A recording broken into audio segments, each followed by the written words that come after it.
Decision to Leave is not like other Park Chan-wook films.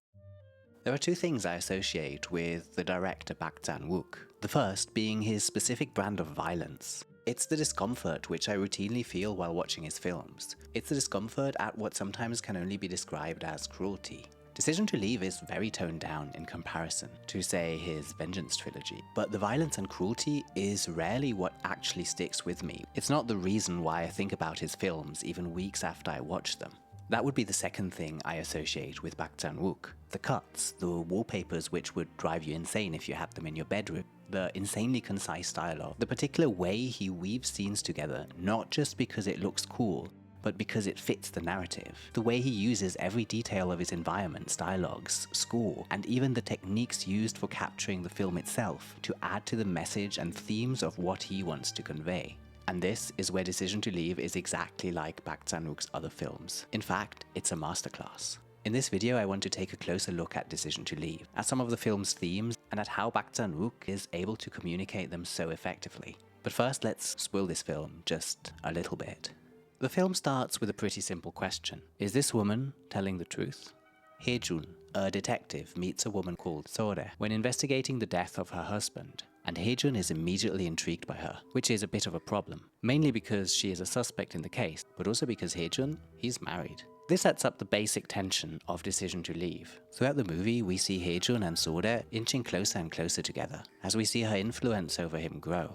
But Seorae's intentions remain ambiguous throughout. Does she show interest in the detective out of pure self-preservation? Or is there also genuine affection here? This is the kind of ambiguity Hae-jun is trying to see through during the film. It's one of the film's main themes, and it's truly communicated beautifully. Let's take a look at this scene from the first interrogation with Seorae early on in the film. On the surface, the scene is pretty typical of the police genre. The cop, together with the audience, is trying to figure out if the suspect was involved with the victim's death.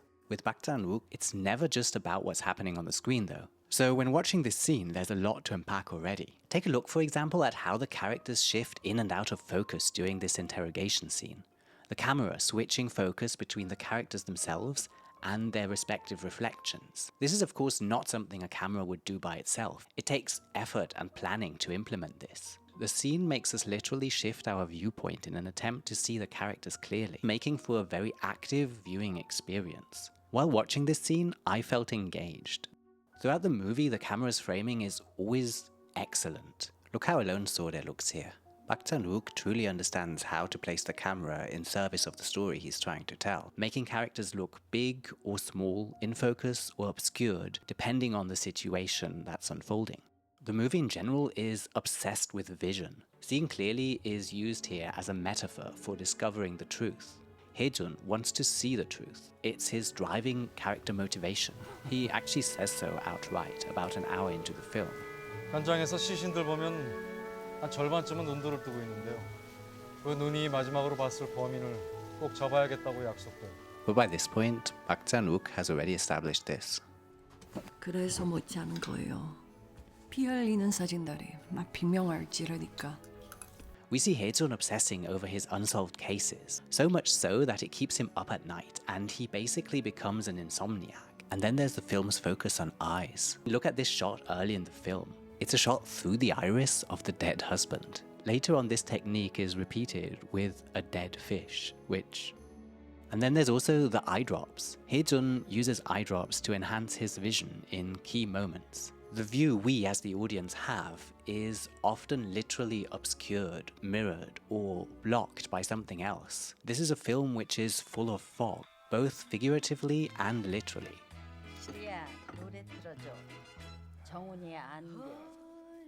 For example, there is this song liked by Seorae, which is repeated again and again. The song is called Ange, which literally translates to mist or fog. Fog is shown and mentioned multiple times in the film. Like the area the film takes place in seems to be constantly enveloped in fog.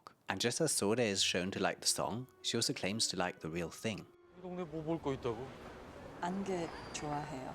Reinforcing her character's comfort and even preference for ambiguity and secrecy. Hae-jun, in contrast, he doesn't fare well with ambiguity. He's at his best when the view is clear. One place this is shown is probably one of the coolest scenes in the movie. Hae-jun is sprinting to the top of a hill, chasing after a suspect. On top, we get treated to this awesome nighttime view of the sparkling city of Busan, which is a beautiful backdrop to the ensuing fight scene.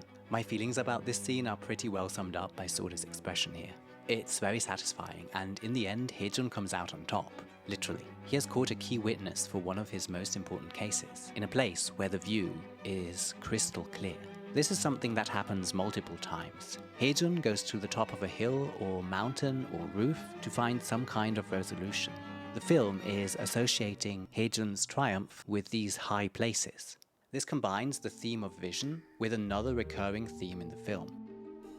공자님 말씀에 지혜로운 자는 물을 좋아하고 인자한 자는 산을 좋아한다고 했습니다. 난 인자한 사람이 아닙니다.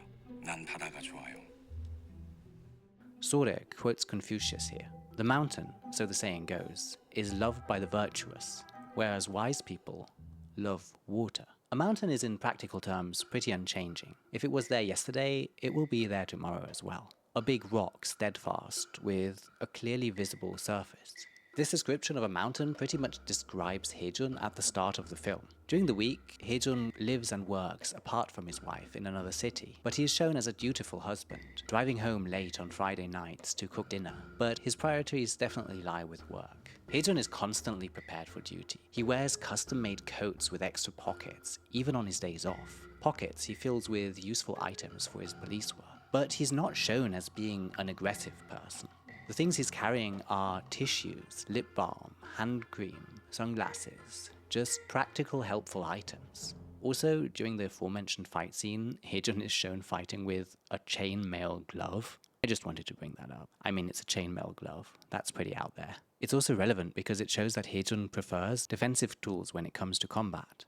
But what about water? Compared to the mountains, waters are inherently unpredictable. Water always finds its path, changing direction whenever needed. Sorae specifically says that she likes the sea.